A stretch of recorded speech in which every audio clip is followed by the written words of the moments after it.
Hey everyone, it's Peter Kerr from Rock Daydream Nation. Today's guest is a guitarist, songwriter, has helped shape the sound of glam rock and hard edge pop across the 70s and beyond. I'm talking about the lead guitarist for the legendary Sweet, Andy Scott. How's it going, Andy? Pretty good. We're all back together on the road. We had a little hiatus at the beginning of the year where we took a couple of months off, but everything's been going good ever since, and we're so glad to be coming back to Australia. Absolutely. So you're coming to Australia for the final Blitz tour in October, November. Andy, is this really the end? It's that piece of string. When are you going to find the end of that piece of string? Yeah, I think that knowing what we know and not willing to dwell upon it, time moves on. And if this goes really well, then why shouldn't we think about coming next year? Keep them coming back. Keep them coming back. But is it a bittersweet experience to say goodbye when that actual day happens in respect to the suite? I think there are bands who've said this many times. We're on our final tour, but it takes a big push to make it stop completely. It's what I've always done. Apart from, I worked in a bank for about 6 months in 1966. But apart from that, it's all I've ever done in my life, and it's going to be a hard thing, to stop doing. I think my wife would be pleased if I did a little bit less, but then we have a lifestyle as well, so Got to keep it going somehow. Got to keep it going. I want to talk about the early days, right at the genesis of Sweet. What were your inspiration? What was your musical heroes before you actually joined the Sweet? Well, early days as a guitar player. I mean, I started out as a bass player, like Paul McCartney. Somebody had to play the bass, and in some of my early bands, we it wasn't even tossing a coin. I just said, well, someone's got to do it. I'll do it. But I was an inventive bass player. I wasn't just somebody who followed the chords, if you know what I mean. And of course, the heroes back then are, the Shadows, and then bands like the Beatles and the Yardbirds. And then all this American stuff. I mean, I loved harmonies, the Beach Boys and a band called Three Dog Night. And there was another band that did harmonies and kind of heavier sound, was Vanilla Fudge, And then when I became a guitar player, there was a trio of British guitar players that you just could not ignore, with Eric Clapton, Jeff Beck, and Jimmy Page. I was lucky enough to, one of my bands, before I became a guitar player, I was still the bass player. We supported Jimi Hendrix on his first ever British tour. We did some of the northern dates, and that changed my mind completely. We were in a 6-piece band, and I just said, that's the future. 2, 3, 4. And we set about forming a band like that. And I was in this band just before I joined the Suite, and it was much more progressive and much less pop.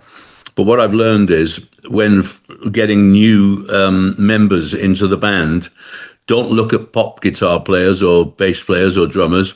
Look at heavy rock players and get them into your band, because the heavy rock player will adapt to pop music a lot easier than a pop player adapting to something a bit heavier. So, me joining the Suite, I remember a lot of my friends going, really?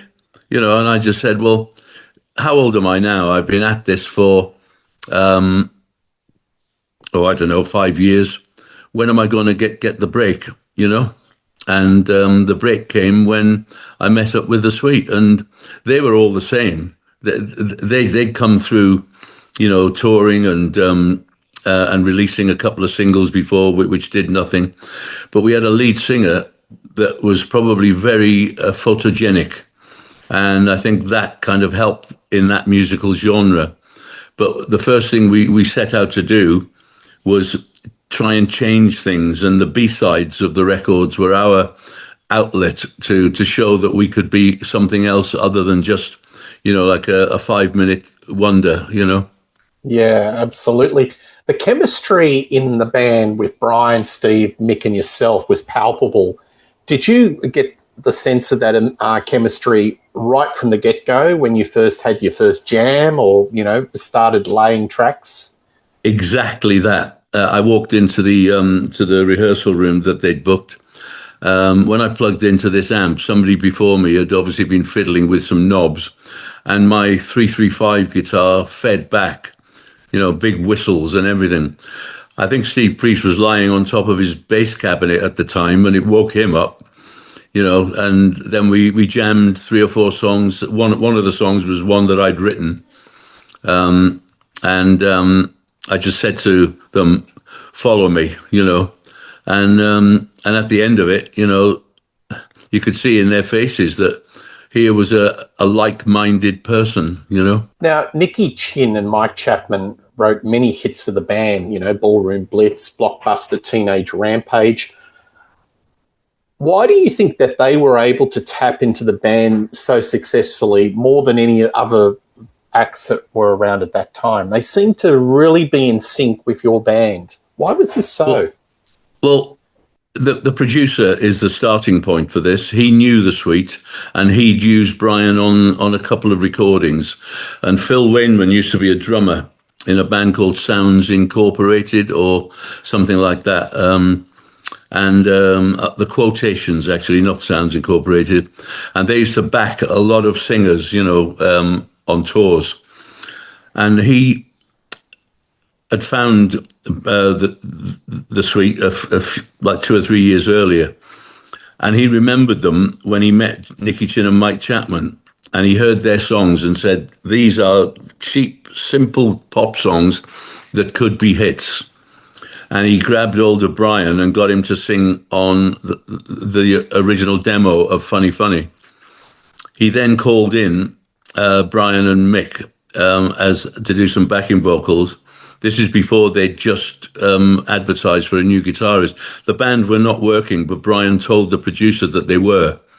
The guitar player had left, and they were wondering what the hell they were going to do. It's like, your one door closes and another one opens, It was that kind of moment. And Mike Chapman had this knack of listening to one song and writing one that's very similar, but you don't see it. They'd been listening to that Cazanet Cats American, like Sugar Sugar, and all that kind of American stuff. And he came up with Funny Funny, and they sold it to a record company, RCA. I was now in the band, and when we had to do a recording for Top of the Pops, I added my top harmony on it. So it's not on the record, but whenever you see a clip of us on Top of the Pops, then there's 4 vocals, not 3 on the record. So yeah. But those two seem to really tap into the psyche of your band. All of it was like the genesis of it all, as you rightly said earlier. Mm-hmm. You needed the producer, the songwriter, and the band. Yeah, and they had no other interests anywhere. Neither did Phil. Phil was a producer. They were songwriters. We were the band. Yeah, and it wasn't until a year or more later where they realised they were now writing songs that weren't for Sweet. And they needed to find some acts that they were writing the songs for. Yep. So in the 70s, there was the glam movement. So there are other bands like Slade, Mud, maybe Susie Quattro. Did you feel like you were part of the movement, or you were just playing rock and roll or just putting out pop songs? What did you feel? Did you feel you were part of a movement? It wasn't until we met Mark Bolan that we realised there was a change happening, a big change. And we were at an award ceremony in Germany, and he walked into the room after the ceremony, into this bar area, and we were stood there, and we felt like the poor relatives not dressed like him, and we got chatting to him, and he pointed us in the direction where we could get some clothes done. And the next Top of the Pops that we did, we were dressed in all our finery. And then Dave Hill started to have these really weird outfits made. And I loved the silver leather. And there was this one period where we were all wearing a kind of metallic leather. And I loved that look, probably around the time of Wigwam Bam, Blockbuster. But it didn't last that long with us. People don't realize by the time we'd released Ballroom Blitz and Teenage Rampage, we were now wearing studded leather, a lot more like that. So for us, it was only like a 2-year period, and it was as Mick Tucker put it, he said, many of them out there are Cinderella, but we are the ugly sisters.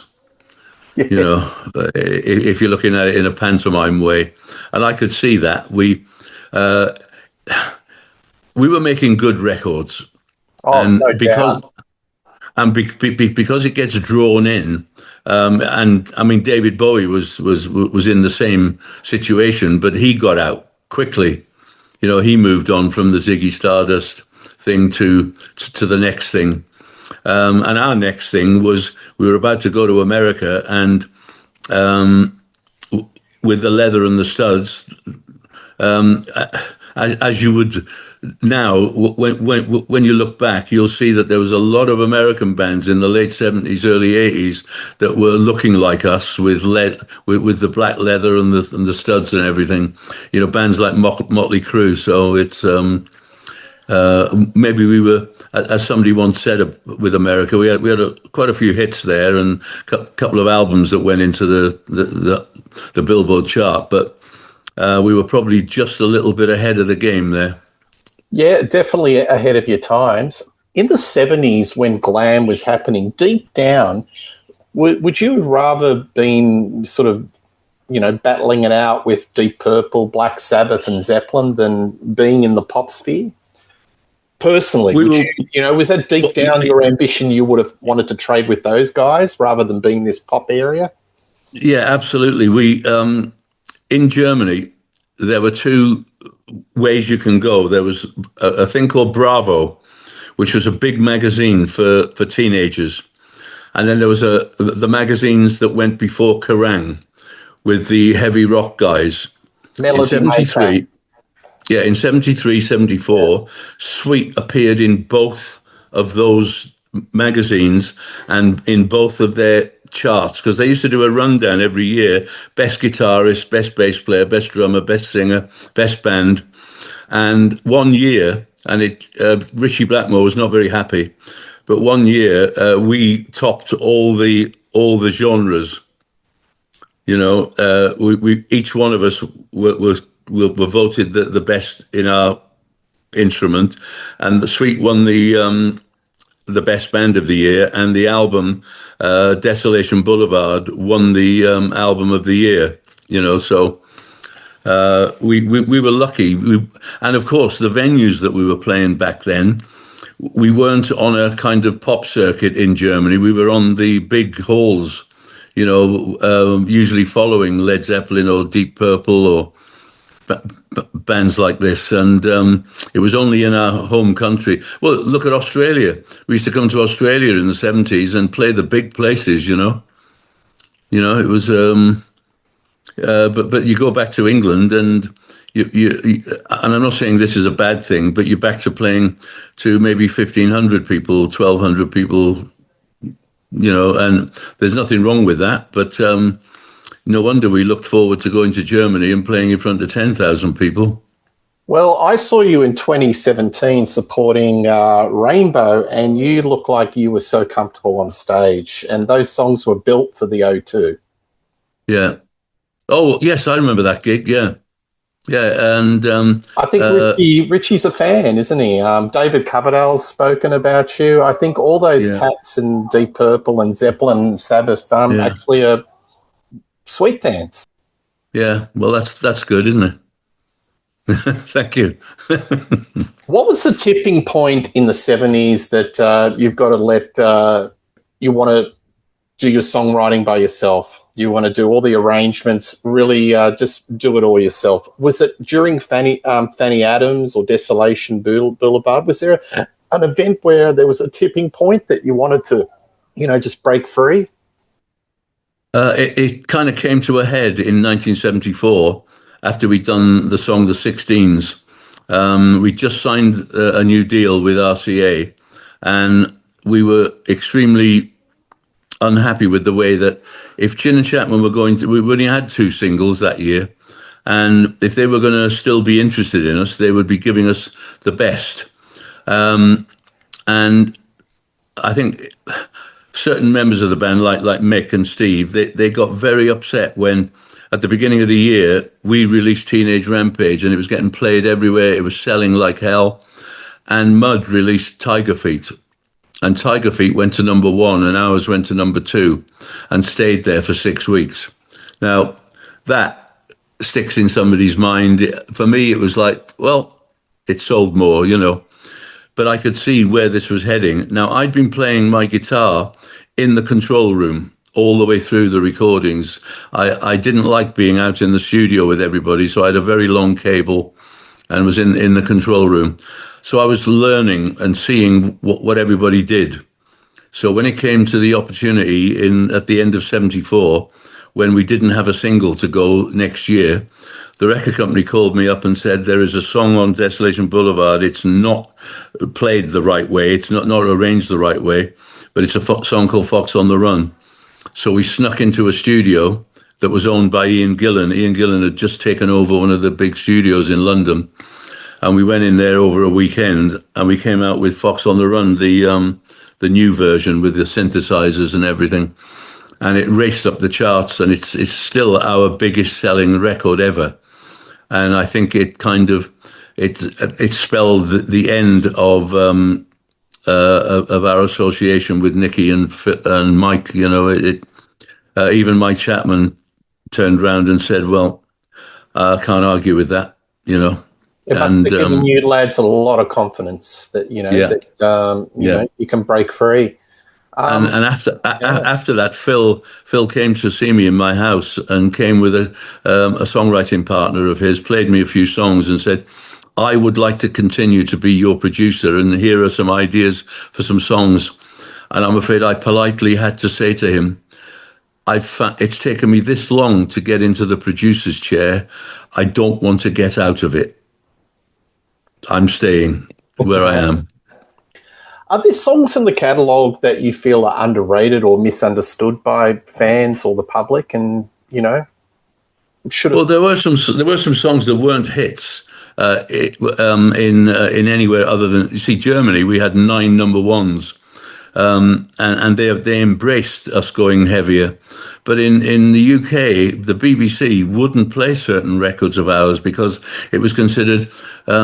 You might get that played at night time, but you won't get it played during the day.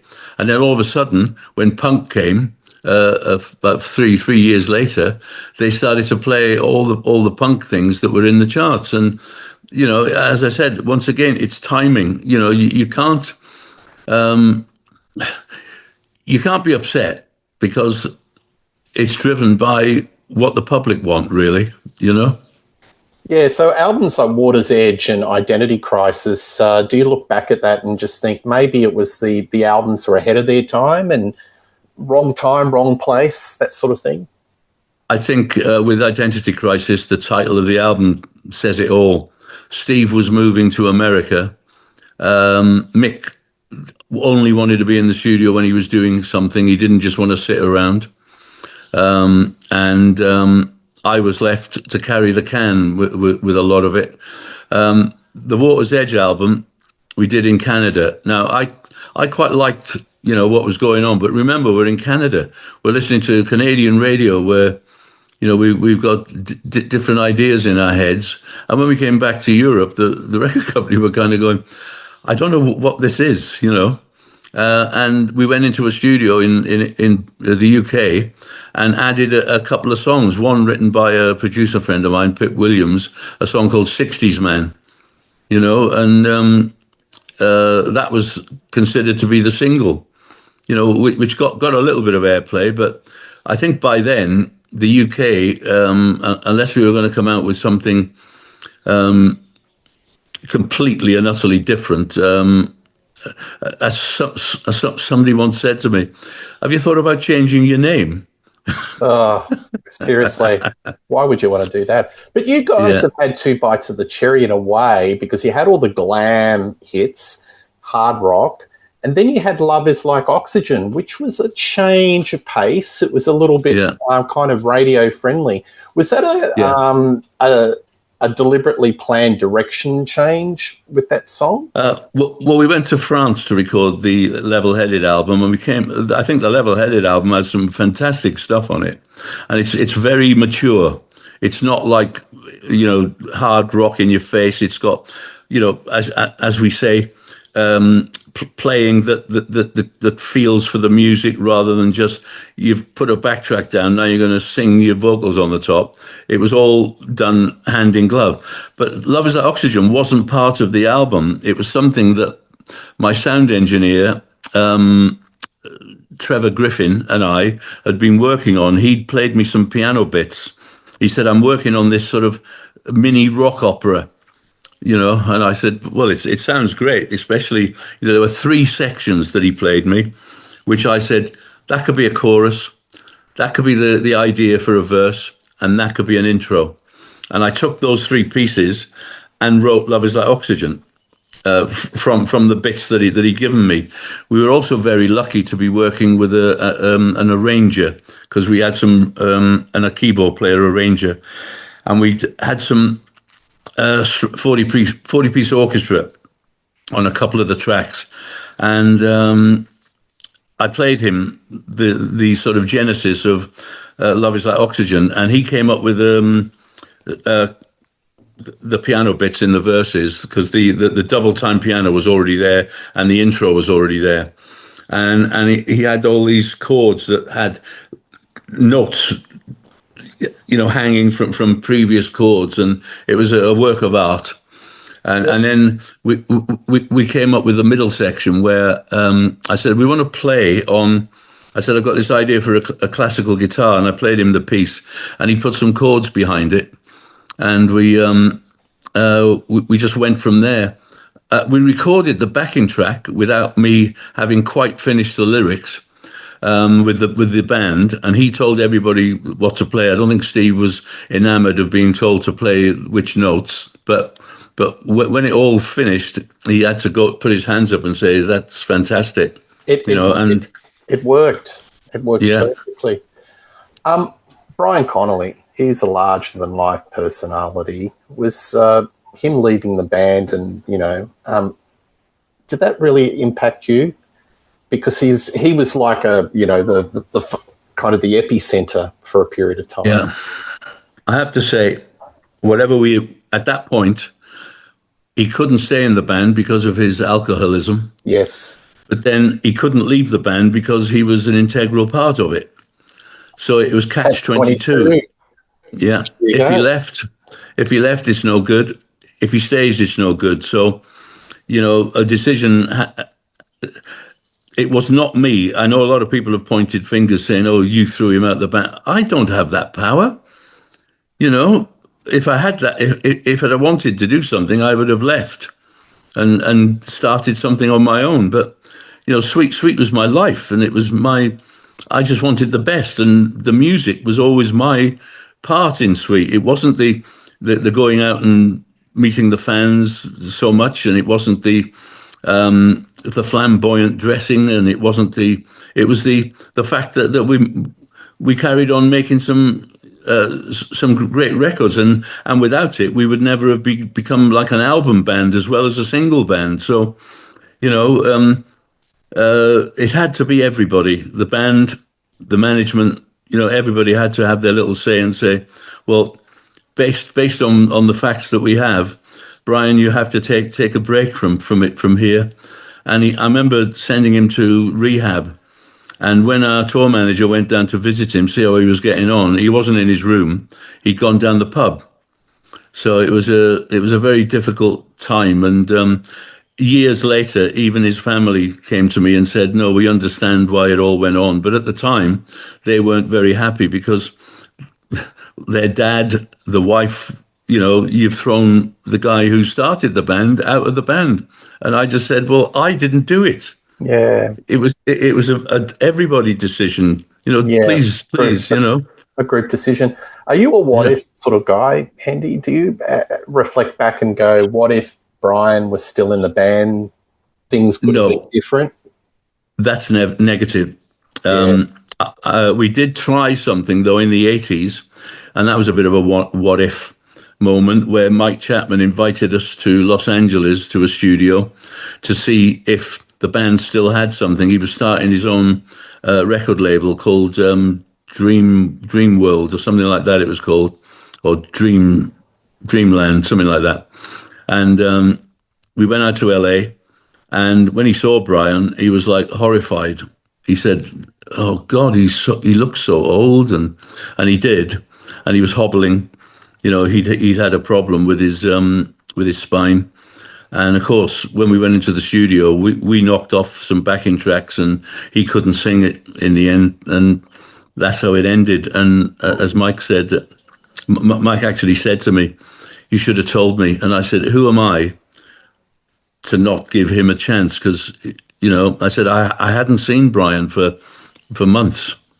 I didn't know the condition that he was in. So, we tried something and it didn't work. Yeah, absolutely. Did you feel like you were a band of brothers, the four of you, on a personal interrelationship level?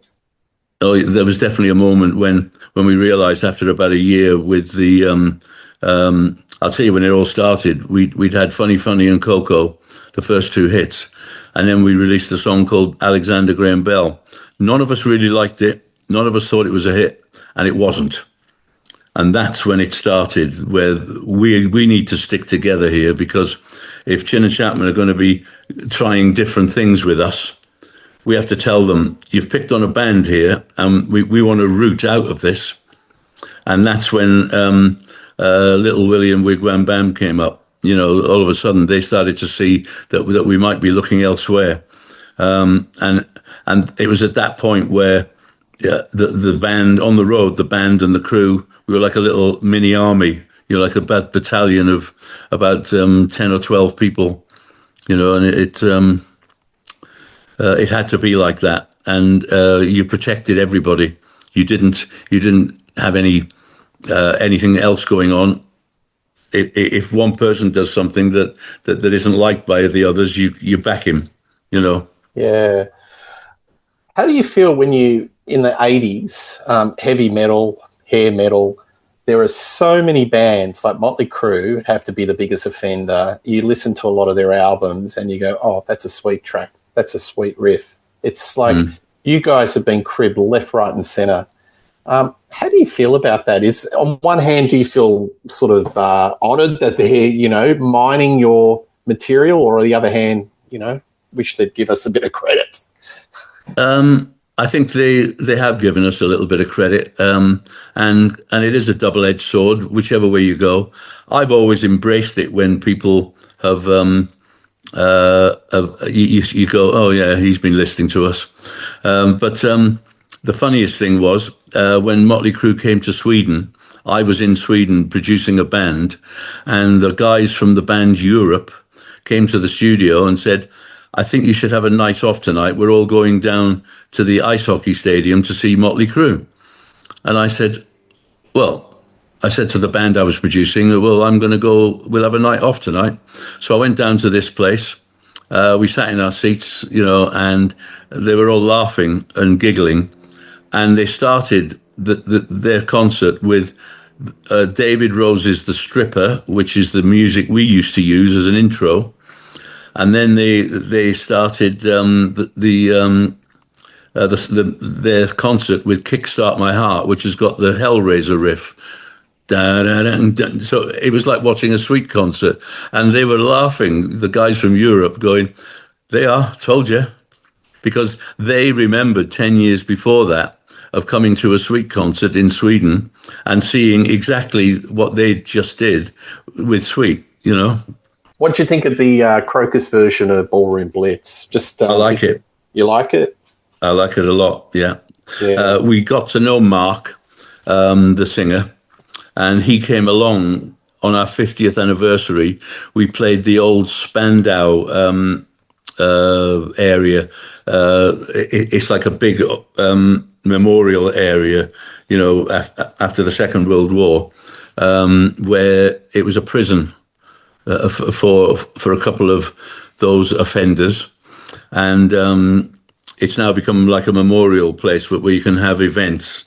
And we did our 50th anniversary there, and Mark came along and sang Ballroom Blitz and a couple of the Crocus tracks.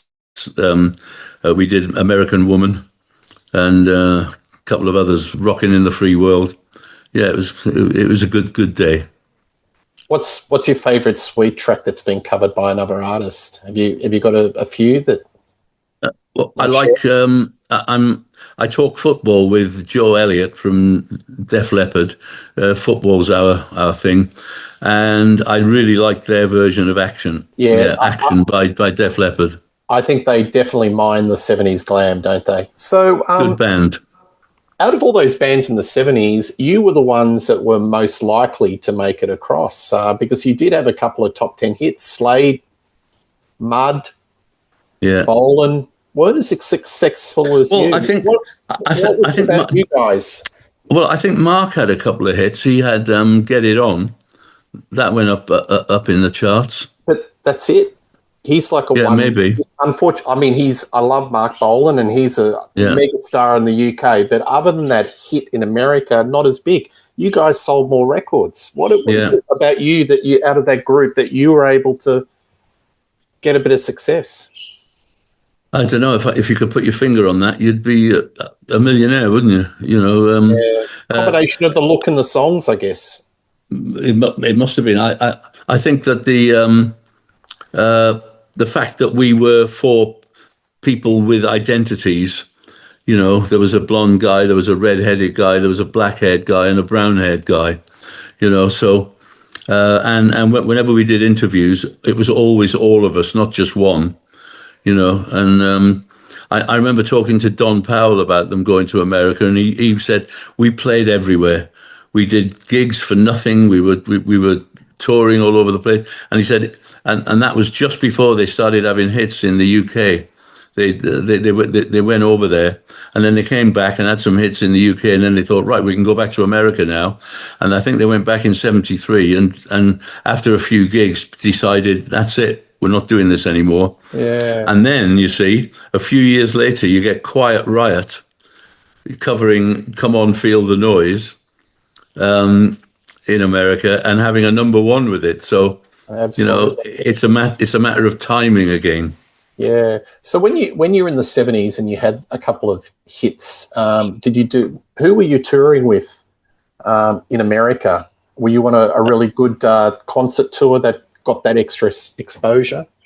Well, our first big tour was a headline tour, and we had bands like Kansas and Cheap Trick, right, and Styx. So a lot of the Midwest bands. Yeah, it was one of these moments where you're looking at Cheap Trick who had just started, and you're thinking they're going places, they're fantastic. And then we had the next tour that we did. We were on with Bob Seger supported us in places like Florida and the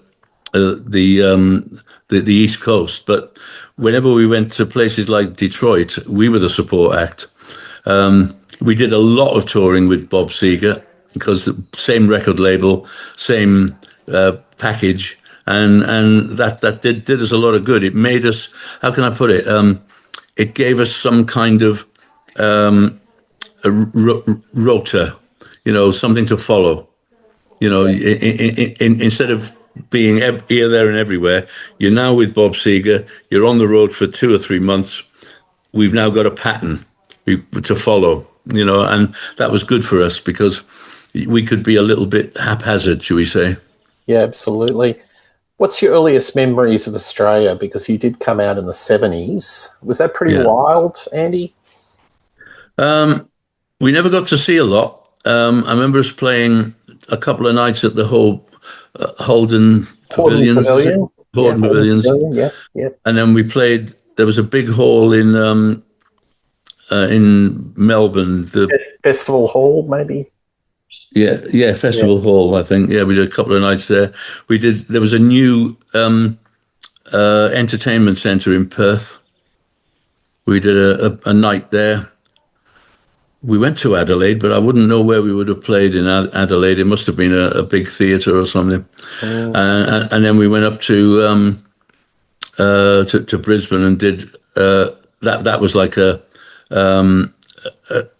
city hall or something like that. It was an old place, an old building. We did 2 nights there, and then we flew off to Hawaii for a holiday. I remember that. Nice.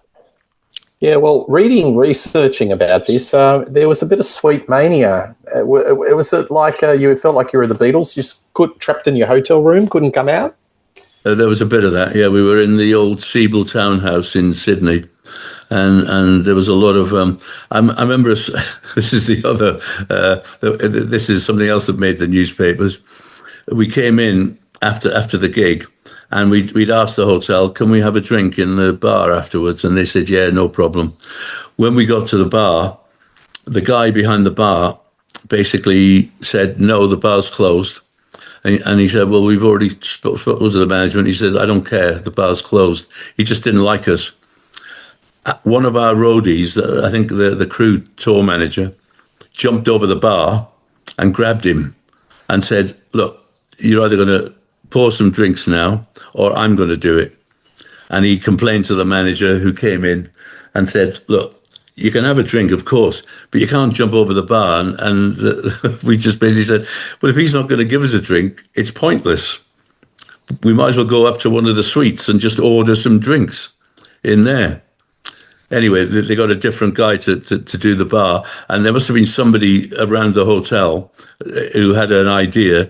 And the next day in the Sydney newspaper, it was Sweet cause riot in the bar at the Siebel townhouse, you know. As you would do. That was pretty common for bands to cause a bit of a stir and be the headlines the next day. How did you feel about all the female attention, the accolades, the top of the pop, for example? I mean, girls ripping your clothes and all that. Was this, on one hand, was it a little bit intrusive that you just wanted to have some peace and quiet? Like people stalking your house? Did it get a little bit weird for you? I think weird is the best word I've heard for that. It was a bit scary. I remember Brian and I being pulled into the audience in Glasgow, and the first thing I remember hearing was the clicking of some scissors as they tried to cut bits of my hair off, and the same with Brian. And then I had some people camped in the bushes in my front garden. Some German girls had decided to, we're sure this is where Andy lives, and I was away. And I drove back into the drive and was about to open the garage, and I saw something in the rear view mirror. So I got out of the car, and they said, oh, Andy. And as they ran towards me, I said, just stop here. I said, the best thing you can do is leave. Can we, I said, look, this is my personal space. And they were a little bit shocked and they ran off, and I never heard any more about that. But apparently they went to Mick's house and he let them in and had a cup of tea with them. And I thought, well, maybe that was the way to do it, And after that, I felt a little bit mean, if you like. But then I thought, the last thing, and then a magazine published our home addresses. So we started to get loads of mail coming through. I had to go to the post office and say, look, if there's anything that looks like a Christmas card or from abroad or something like that, hold it. Don't send it to me. And I'll come down once a week and I'll sort through it, put it in a special box, and I'll take the ones I want, and they did that. And then it kind of stopped, So yes, it's Look, I've been fans of bands and musicians, but then I am a musician, so it's hard to think what a real fan feels like. The kind of joy or shaking of the knees. When you meet the people. I've been a bit more like that when I've met sportsmen, footballers, and managers of football teams. I'm the one that's feeling a bit like this. But a musician, I sometimes have to say, let's get this out of the way. When I said it to Jeff Beck, I'm a big fan, but I don't want to talk about anything like that. I just want to. I said, I just want to look at your guitar, mate. Yeah, And look, he handed his guitar over, and I gave it a good looking. And I said, "That's interesting." And he said, "I tinker all the time." He said, "I'm always in the workshop. I'm trying things." can I throw in a non-music question? It is the World Go Cup. on. How do you Oh reckon yeah. England are going to go, Andy? Come on. Who knows? Who knows tomorrow? Well, I'm Welsh. You must understand this. I'm from Wales, but I will follow England and Scotland and Australia and New Zealand, and I will follow all the teams that mean something. And I think the Australian result was bonza, as they Yeah, say. it Or was very, very surprising, but it was fantastic. But it was, do you think England? This is the year that they will break the 50 whatever year drought? well, England. Yeah, I think they've got a good team. I think they've had better squads in the past. There was that age where there was Beckham and all the other, and then there was the squad with Gaza and Lineker and people like that. And they get to like quarterfinals or semi-finals, but they never get there. I think if they don't get anywhere with this squad, then there's something definitely wrong, and a lot of it might be up here. You know. absolutely. Well, it's going to be interesting to see how this little bit of the conversation ages, Andy. It could be, the crystal ball's out, so we'll wait and see. Anyway, that's just Yeah. a diversion into sport. Also, Well, yeah, but I do have to say, to have America, the USA, and Australia topping that group is great for football. oh, it is. It is the world game. So we do play America on Saturday morning. So Yeah, well, we'll see how we go. you need to kick their asses, all right? Indeed, indeed. So back to the tour, Andy. You still love getting up on stage. You still get the same thrill. Just Yeah, thumbs up, and you see the audience. yeah. You have to be a bit OCD to tour and to be in a studio because you're listening to the same thing over and over and over. You playing the same songs each night. No Sweet gig is exactly the same because things happen on stage, and I say things to the audience that I hadn't planned to say. We don't have a set. We're not an American band where the guy's going to say this. We have different things that we say, and I try and make it as populist, newsworthy, local. I had great fish and chips the other night. All that kind of thing. But yeah, there's for me. I thought that a couple of years ago, I had some health issues, of course, and I'm starting to think, how much longer? And then I was talking to other guitar players from bands, and they all basically came out with my thoughts of saying, look, what else are we going to do? Are you going to sit at home? Are you going to go fishing? I mean, I like fishing, but it's not what I want to do for the rest of my life, And anyway, I've got a couple of hundred guitars, that I like to get out and have a look at once in a while. So, it will continue until somebody says to me, "You need to stop now. You can't play anymore." Well, I think on that note, Andy Scott, it's been an absolute pleasure talking to you. The final Blitz, is it final? We shall see. But got dates all around Australia. I'll put the link below. Andy, it's been wonderful. Love to talk to you again sometime. And good health, and I hope everything goes well with the tour and beyond. Yeah, maybe a that's all few right, more mate. records. Yes, well, we had the last record was Full Circle. We were talking about trying to get another album out this year, but I'm not sure that's going to happen. But maybe next year. Yeah. Anyway, look, thank you, Peter. It's been great. Absolutely. All the best, Rock Daydream Nation. Cheers. Thank you. Thank you.